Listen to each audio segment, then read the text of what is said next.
Hello, my friend. Welcome to your sleep story. My name is Stephen Dalton. I'm an Irish storyteller, and it's my great privilege to be the voice that you listen to as you go to sleep tonight. It's been a little while since I read to you a classic fairy tale, and so to make up for it, I am including 3 fairy tales for you to listen to as you go to sleep. The first is The 3 Bears, the second is Rapunzel, and the third is The Princess and the Pea. I really enjoyed reading these, and I really hope you enjoy listening. Just one small thing. If you'd like to support my work, you can do so through Patreon. The link is below this video. Okay, let's do the relaxation session now, which will take a few minutes before tonight's sleep story. I'm going to count down from 10 to 1, and as I do, allow yourself to let go more and more. 10. Feel the support of the bed beneath you, or the floor, or whatever you lie upon tonight. And beneath whatever you lie upon, feel the ever-present support of the earth, our home, our constant support. And with the knowledge of that support now, the awareness of it, see if you can allow yourself to let go a little bit more now, to soften a little bit more now, to ease into this moment a little bit more now. 9. You are safe. Allow my voice to be a friend tonight, an anchor of safety, an anchor of trust that will only ever take you to safe places. And with this knowledge, with this safety, ease more into this moment of peace, this moment of rest, this moment that is yours. 8. Peace lives within you. It is a constant friend, for it is always there, just waiting to be seen, waiting to be heard, waiting to be felt. See if you can find your constant friend tonight. And if you do, where does it dwell within you? And when you find it, see if you can feel it throughout yourself, both in your body and in your mind. 7. The day is done. Whatever has been, has been. Whatever will be, will be. Just let go now. Whatever thoughts you might have about what has been, or whatever thoughts you might have about what will come. In this moment, the best way you can serve yourself is to see those thoughts, recognize them for what they are, thoughts, and not you, and let them go, for they will still be there tomorrow. So watch them float away now, like clouds in a starlit sky, or leaves on a moonlit river. 6. This is your moment. This is your time. Enjoy that fact. Enjoy that you have nowhere to be, nowhere to go. And by moving towards rest and sleep now, you are doing the best possible thing you can for yourself. Perhaps allow a little coziness in this moment, a feeling that because this is your moment, that you move a little bit more under the covers,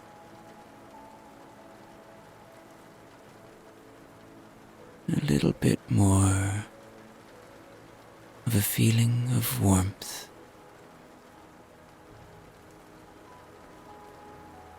5. Feel into your body now. See where you are still holding.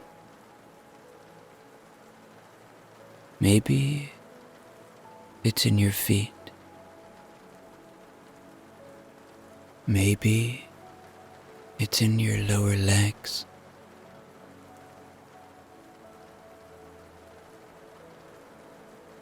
Maybe it's in your belly. Maybe it's in your chest. Maybe your hands. Or maybe your face. Your body has worked hard for you today. It's time to let it rest. 4. Perhaps allow a little gratitude now. Gratitude for the simple things. Gratitude for the shelter you have tonight.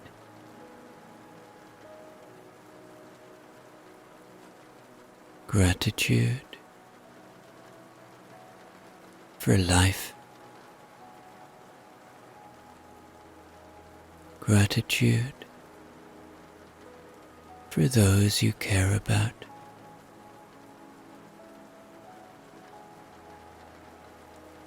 3. Begin to engage with your imagination now. Begin to see a world far from your own, where anything can happen. Forests, mountains, fairy tale castles. All are to be enjoyed tonight. 2. Checking in one more time now.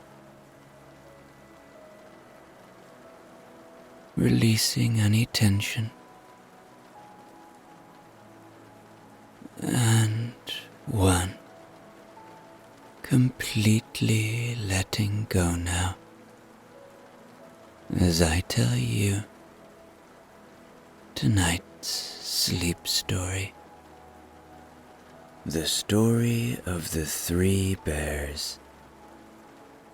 Once upon a time, there were 3 bears who lived together in a house of their own in a wood. One of them was a little, small, wee bear, and one was a middle-sized bear, and the other was a great, huge bear. They had each a pot for their porridge, a little pot for the little, small, wee bear, and a middle-sized pot for the middle bear, and a great pot for the great, huge bear. And they each had a chair to sit in, a little chair for the little, small, wee bear, and a middle-sized chair for the middle bear, and a great chair for the great, huge bear. And they each had a bed to sleep in, a little bed for the little, small, wee bear, and a middle-sized bed for the middle bear, and a great bed for the great, huge bear. One day, after they had made the porridge for their breakfast and poured it into their porridge pots, they walked out into the wood while the porridge was cooling, that they might not burn their mouths by beginning too soon to eat it. And while they were walking, a little girl called Goldilocks came to the house. First, she looked in at the window, and then she peeped in at the keyhole, and, seeing nobody in the house, she turned the handle of the door. The door was not fastened, because the bears were good bears who did nobody any harm, and never suspected that anybody would harm them. So Goldilocks opened the door and went in, and well pleased she was when she saw the porridge on the table. If she had been a thoughtful little girl, she would have waited till the bears came home, and then, perhaps, they would have asked her to breakfast, for they were good bears, a little rough or so, as the manner of bears is, but for all that, very good-natured and hospitable. But the porridge looked tempting, and she set about helping herself. So, first she tasted the porridge of the great, huge bear, and that was too hot for her. And then she tasted the porridge of the middle bear, and that was too cold for her. And then she went to the porridge of the little, small, wee bear, and tasted that, and that was neither too hot nor too cold, but just right, and she liked it so well that she ate it all up.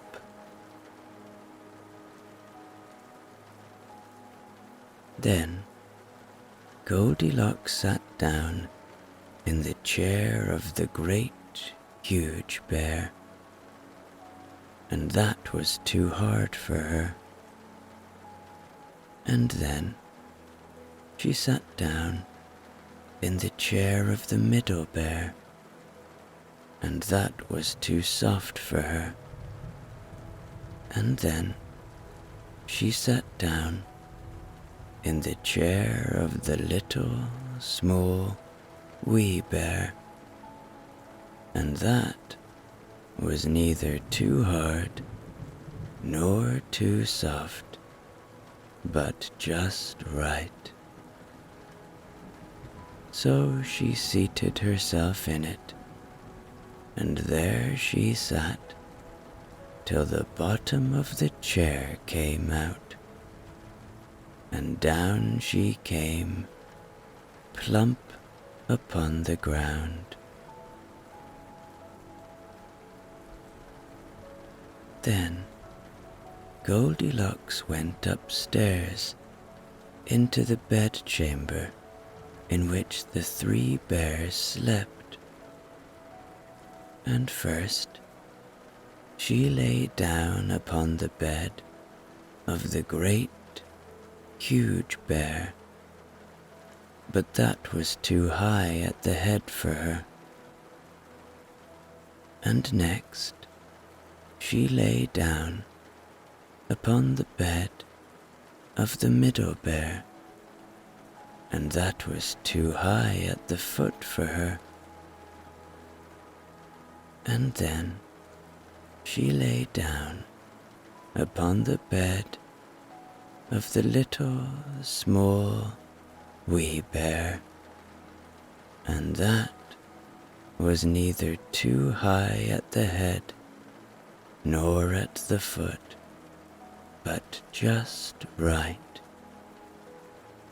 So she covered herself up comfortably and lay there till she fell fast asleep.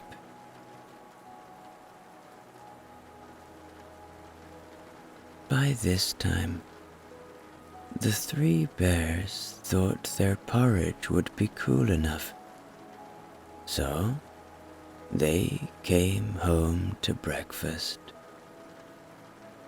Now Goldilocks had left the spoon of the great, huge bear standing in his porridge. "Somebody has been at my porridge," said the great, huge bear in his great, rough, gruff voice. And when the middle bear looked at hers, she saw that the spoon was standing in it too. "Somebody has been at my porridge," said the middle bear in her middle voice.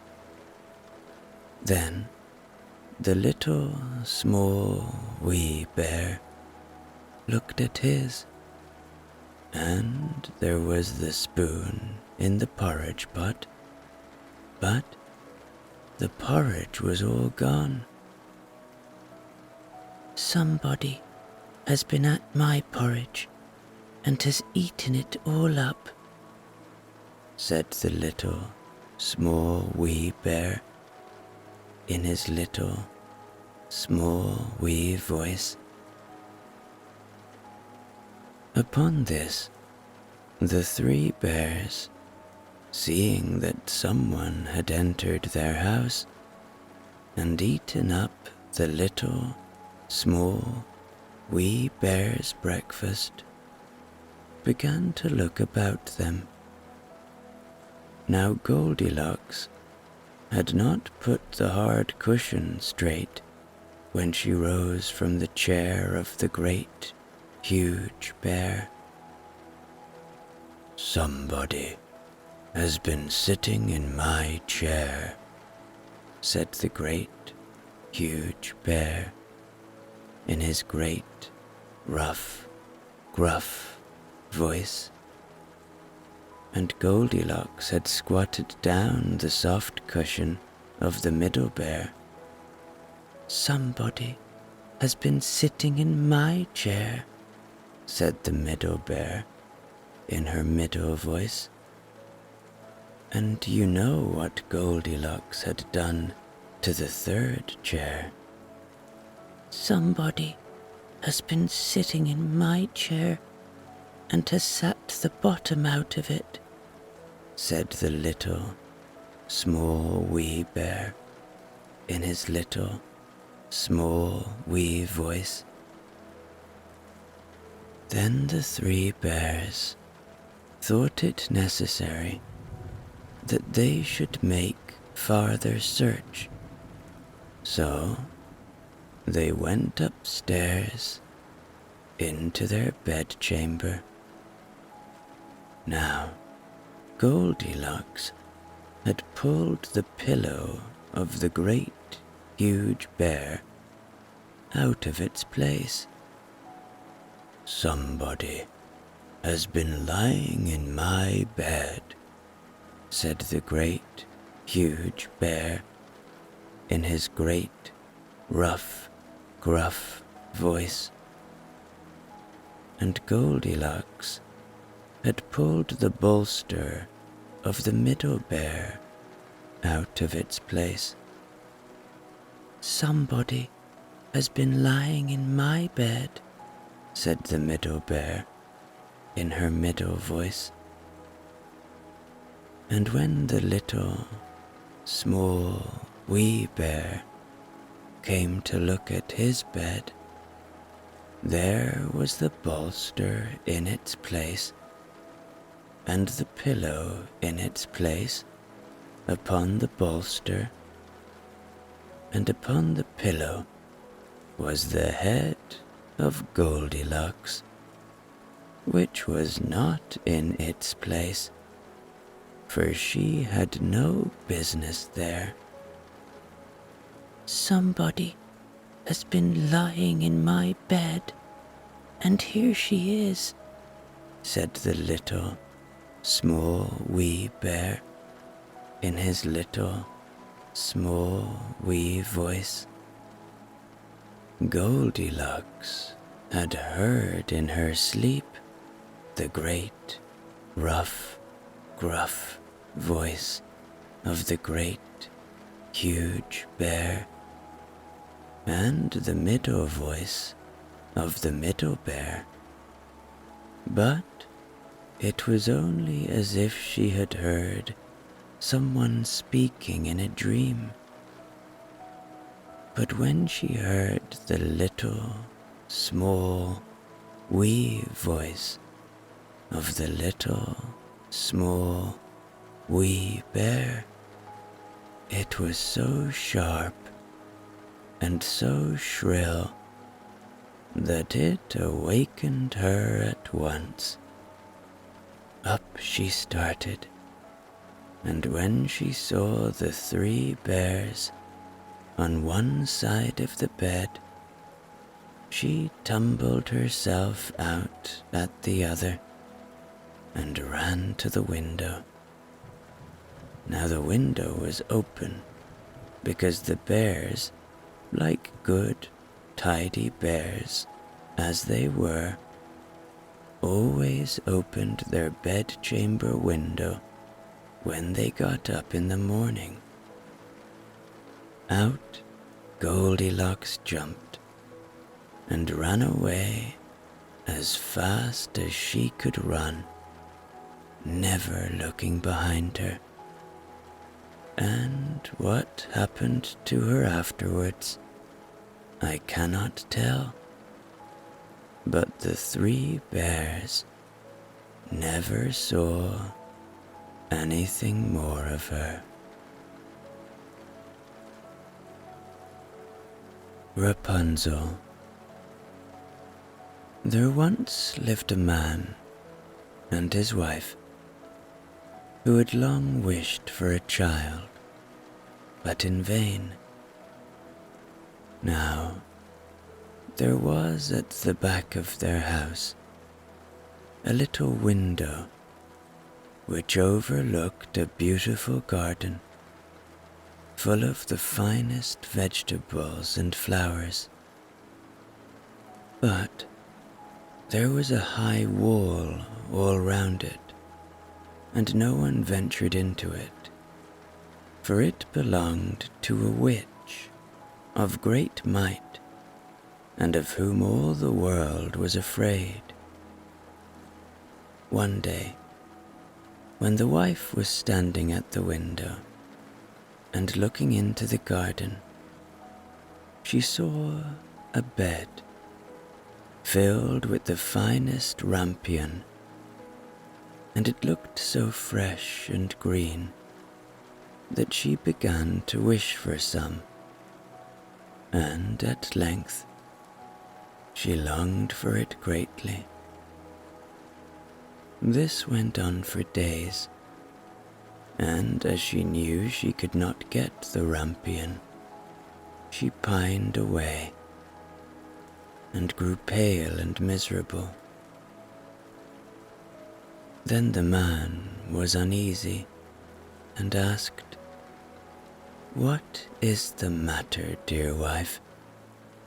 "Oh," answered she, "I shall die unless I can have some of that rampion to eat that grows in the garden at the back of our house." The man, who loved her very much, thought to himself, "Rather than lose my wife, I will get some rampion, cost what it will."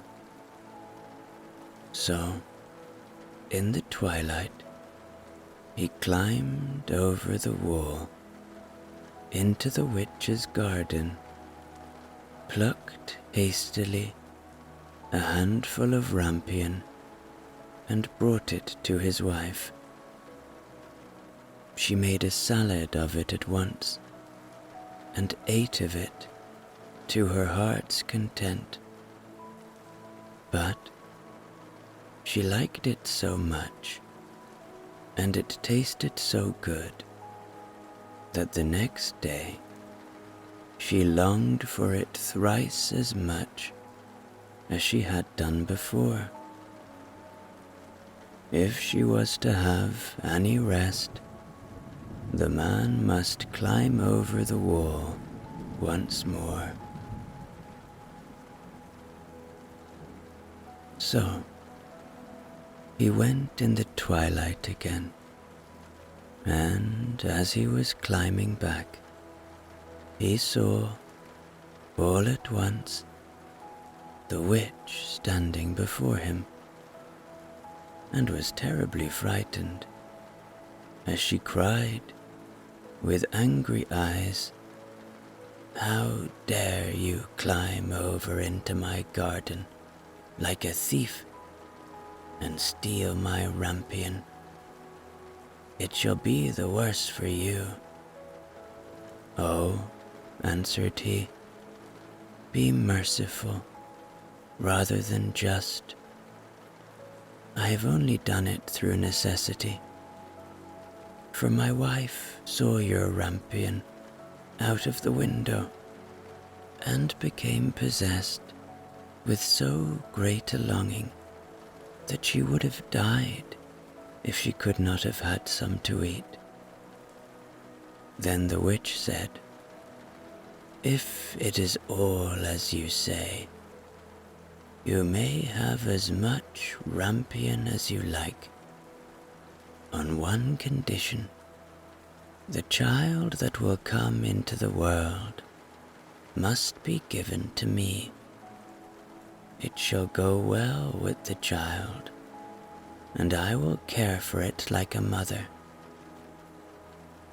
In his distress of mind, the man promised everything And when the time came, when the child was born, the witch appeared, and, giving the child the name of Rapunzel, which is the same as Rampion, she took it away with her. Rapunzel was the most beautiful child in the world. When she was 12 years old, the witch shut her up in a tower in the midst of a wood, and it had neither steps nor door, only a small window above.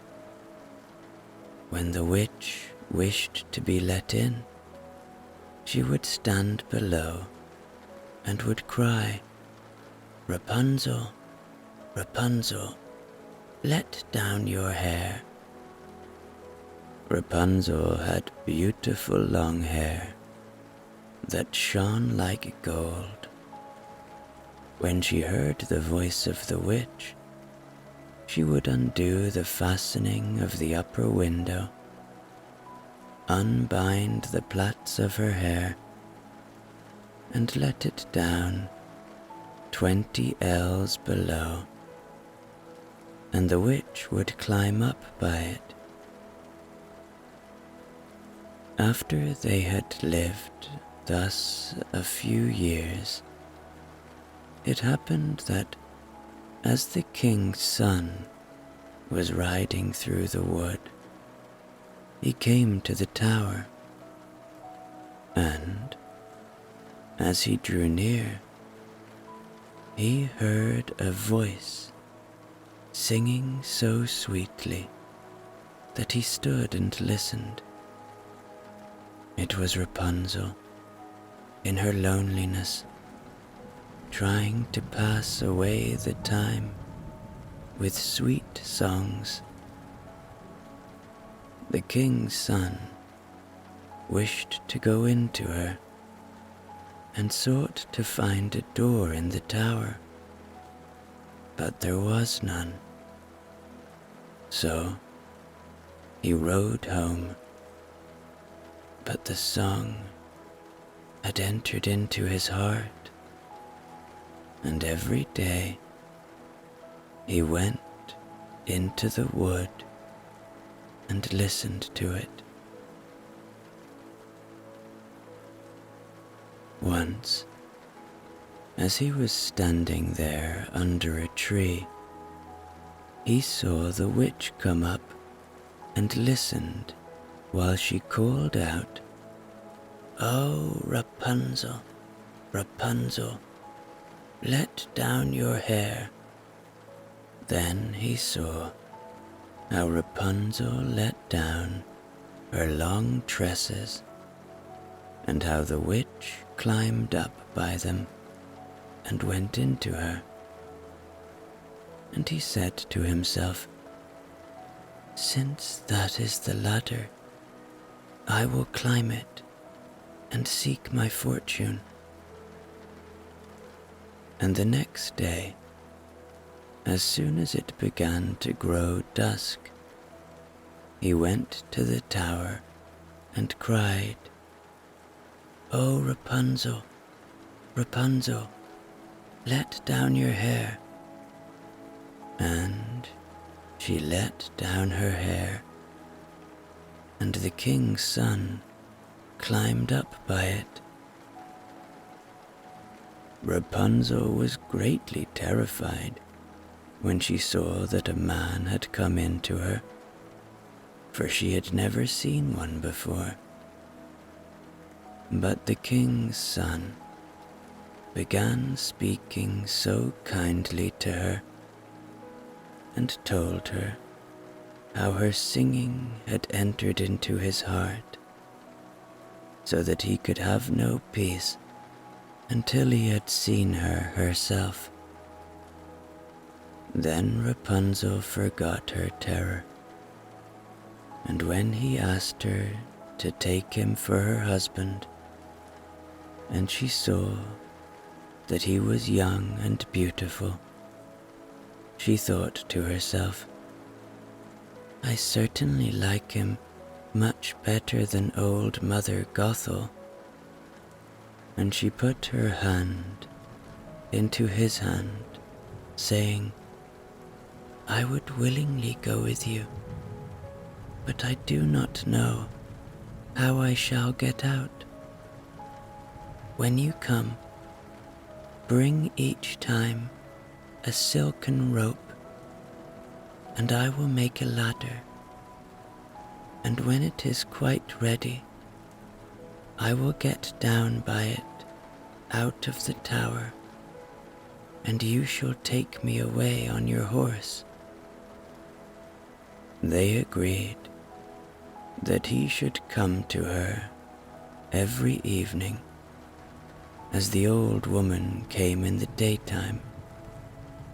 So the witch knew nothing of all this, until once Rapunzel said to her unwittingly, Mother Gothel, how is it that you climb up here so slowly, and the king's son is with me in a moment? Oh, wicked child, cried the witch, what is this I hear? I thought I had hidden you from all the world, and you have betrayed me. In her anger, she grasped a pair of shears in her right hand and snapped the beautiful locks that lay now on the ground. And she was so hard-hearted that she took Rapunzel and put her in a waste and desert place, where she lived in great woe and misery. The same day on which she took Rapunzel away, she went back to the tower in the evening and made fast the severed locks of hair to the window hasp. And the king's son came and cried, Rapunzel, Rapunzel, let down your hair. Then she let the hair down, and the king's son climbed up. But instead of his dearest Rapunzel, he found the witch looking at him. Aha! cried she, mocking him. You came for your darling, but the sweet bird sits no longer in the nest and sings no more. Rapunzel is lost to you. You will see her no more. The king's son was beside himself with grief, and in his agony he sprang from the tower. He escaped with life, but the thorns on which he fell put out his eyes. Then he wandered blind through the wood, eating nothing but roots and berries, and doing nothing but lament and weep for the loss of his dearest wife. So he wandered several years in misery, until at last he came to the desert place where Rapunzel lived with her twin children that she had borne, a boy and a girl. At first, he heard a voice that he thought he knew, and when he reached the place from which it seemed to come, Rapunzel knew him, and fell on his neck and wept. And when her tears touched his eyes, they became clear again, and he could see with them as well as ever. Then he took her to his kingdom, where he was received with great joy, and there they lived long and happily.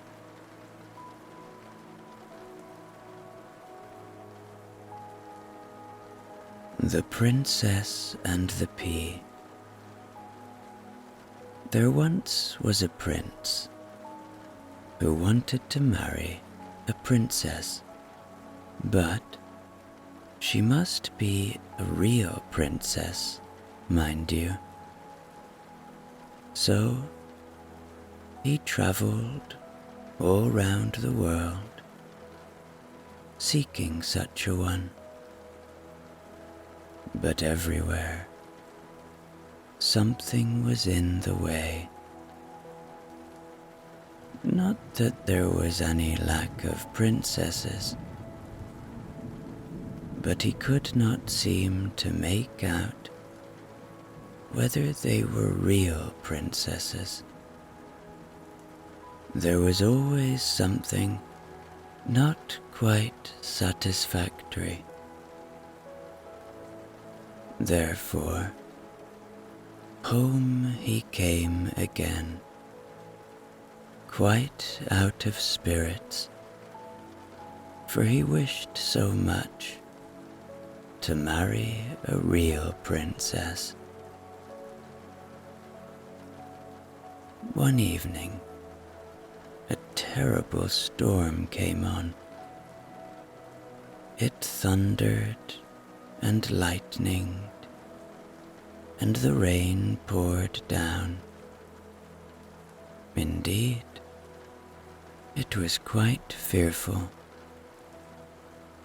In the midst of it, there came a knock at the town gate, and the old king went out to open it. It was a princess who stood outside. But oh dear, what a state she was in from the rain and bad weather. The water dropped from her hair and clothes. It ran in at the tips of her shoes and out at the heels. Yet she insisted she was a real princess. Very well, thought the old queen, that we shall presently see. She said nothing, but went into the bedchamber and took off all the bedding. Then laid a pea on the sacking of the bedstead. Having done this, she took 20 mattresses and laid them upon the pea, and placed 20 eider-down beds on top of the mattresses. The princess lay upon this bed all the night. In the morning, she was asked how she had slept. "Oh, most miserably," she said. "I scarcely closed my eyes the whole night through. I cannot think what there could have been in the bed. I lay upon something so hard that I am quite black and blue all over. it is dreadful. It was now quite evident that she was a real princess, since through 20 mattresses and 20 eider-down beds she had felt the pea. None but a real princess could have such delicate feeling. So the prince took her for his wife, for he knew that in her he had found a true princess, and the pea was preserved in the cabinet of curiosities, where it is still to be seen, unless someone has stolen it. And this, mind you, is a real story.